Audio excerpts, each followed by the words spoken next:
Guys, samahan niyo ako na magawa tayo ng project ng anak ko. Dito, una guys, i-cut na natin dito. I-cut yung tela.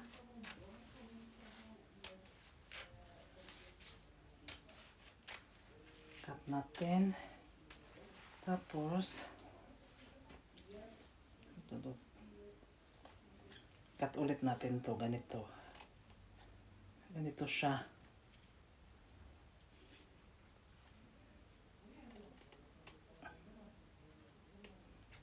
Ganito.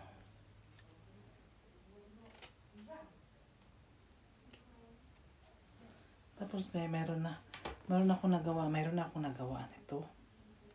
Ito guys, meron. Tapos ito siya. Tsaka may toothpick ako. Toothpick. At ilagay natin dito. Ito.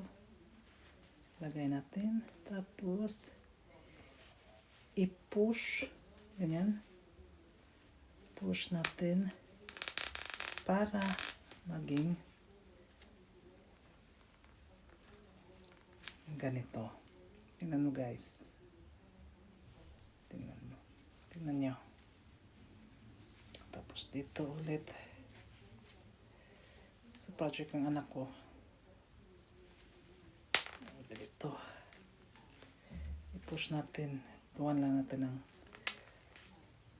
butas. Tapos i-push para yung tela napupush siya sa loob. Para maging ganito na siya, di ba?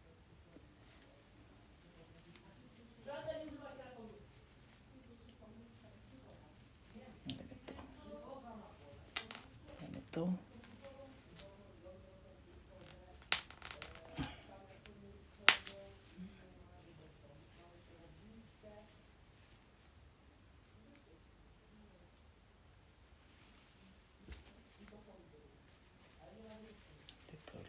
Dito ulit.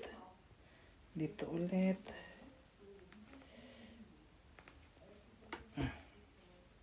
Diba?